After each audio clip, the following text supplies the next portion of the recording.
Bugün sizlere mutfaktan çıkan bir sırrı ifşa ediyorum. Herkesin mutfağında bulunan bir malzeme ile orkidenizin yeniden çiçek açmasını, yapraklarının güçlenmesini ve köklerinin canlanmasını nasıl sağlayacağınızı göstereceğim. İçeriğindeki fosfor ve potasyum sayesinde orkidenizin yeni çiçek dalı çıkarmasını, mevcut tomurcuklarını büyütmesini ve köklerinin güçlenmesini sağlar. Antioksidan özelliği sayesinde orkidenizin yapraklarını sert ve canlı yapar. Bu mucizevi doğal gübreyi evde kolayca hazırlayın, orkidenizde mucizelere tanık olun. Orkidelerimiz için gübreyi bugün patates kabuğundan hazırlayacağız. Patates, özellikle kabukları, orkideler için potasyum, fosfor, kalsiyum, B ve C vitaminleri açısından zengin doğal bir besin kaynağı olarak kullanılabilir. Patatesin içerdiği nişasta ve mineraller orkidenin kök ve yaprak gelişimini desteklerken çiçeklenmeyi arttırmaya da yardımcı olur. Ancak bu gübreyi hazırlarken doğru teknik ve doğru oranlar çok önemli. 2 adet patatesi güzelce yıkadıktan sonra kabuklarını ince olacak şekilde kestim ve bir cezve içerisine koyuyorum. Patates kabuklarının üzerine 300 ml su ekliyorum. Patates çok yoğun nişasta içerir. Orkide kökleri nişastayı doğrudan kullanılabilir bir forma dönüştüremez. Kök tarafından kullanılamayan nişasta bakteri ve mantarlar için bir kaynak olur. Bu da orkide köklerinde çürümeye neden olabilir. İşte bu yüzden patates kabuklarını kaynattığımızda büyük miktarda nişasta suya geçmez ve suda çözülebilen potasyumu ortaya çıkarırız.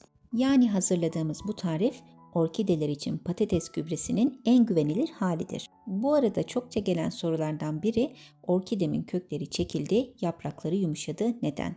En büyük neden yanlış sulama olabilir. Orkidenizi kesinlikle üstten sulamayın ve yaprak aralarında su bırakmayın. Kökler ne zaman griye dönerse o zaman daldırma yöntemi kullanarak orkidenizi sulayabilirsiniz. Hava köklerine değil, saksı içindeki köklere bakarak sulama yapın ve orkidenizin suya doyduğuna emin olun. Kaynatıp soğuttuğum patates kabuklarım artık kullanım için hazır. Ancak bu şekliyle kullanırsam orkidelere zarar verebilir. İlk olarak üzerine kağıt havlu serdiğim bir süzgeç yardımıyla patates suyunu süzeceğim. Burada yavaş hareket ediyorum. Çünkü dibe çökmüş olan bir miktar nişastayı bu suya karıştırmak istemiyorum.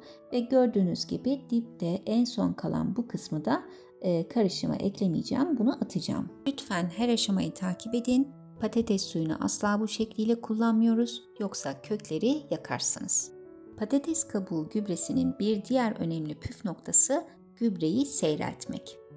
Yarım su bardağı kadar hazırlamış olduğum patates suyundan bir kabın içerisine boşaltıyorum ve bunun üzerine sade su ekleyerek gübreyi seyreltiyorum. 2 su bardağı su ekledim ve artık gübrem kullanım için hazır.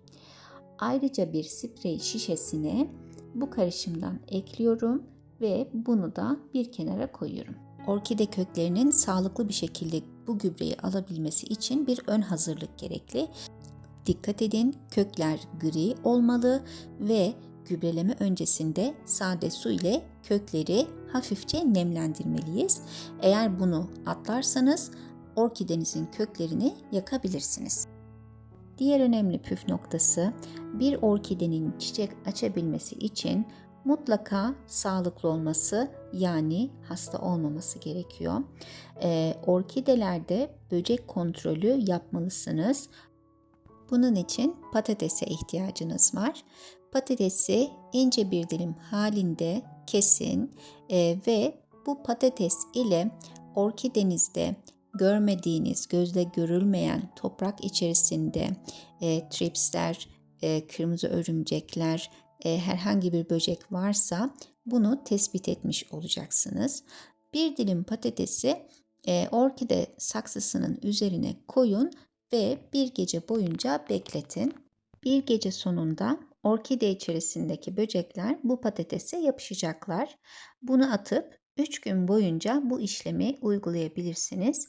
Bu sayede toprak içerisindeki böcek popülasyonunu bozmuş olacaksınız.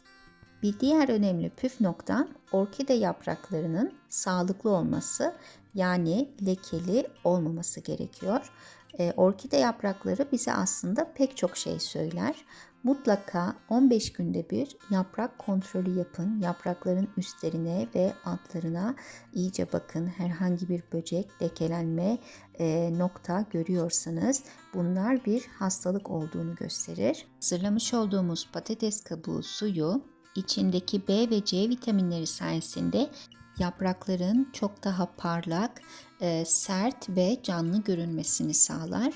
Orkideniz yeni bir çiçek dalı çıkarmaya çalışıyorsa ya da tomurcuklarını büyütüyorsa, kökleri zayıf kalmışsa fosfor desteği vermenin, yani patates gübresinin tam sırasıdır. Orkidelerde yaprak hastalıkları, bitler, unlu bit, trips böcekleri ya da mantar hastalıklarının önüne geçebilmek, engellemek için yaprak bakımı şart.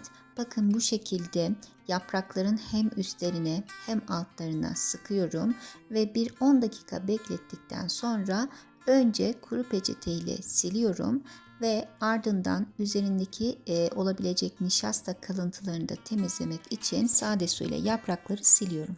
Bu arada videomu buraya kadar izleyip beğendiyseniz beğen tuşuna basmayı, videomu paylaşmayı ve yorum yapmayı, kanalıma abone olmayı ihmal etmeyin. Destekleriniz benim için çok önemli. Eğer orkidelerin kökleri sağlıklı ama uzun süredir çiçek açmıyorsa patates kabuğu suyu ile çiçek açtırabilirsiniz. Bu su kökleri güçlendirerek çok daha hızlı çiçek açmasına yardımcı olacaktır. Her bir saksıya en fazla 8 yemek kaşığı kadar bu sudan verebilirsiniz. Altın kural: doğal gübreler çok çabuk bozulur. Hazırladığınız karışımı 24 saat içinde kullanın ve saksı altında biriken suyu muhakkak dökün. Ayrıca bir sonraki sulamanızı, yani kökler kuruduğunda sade suyla yaparak saksı içinde biriken organik atıkları temizlemeyi unutmayın.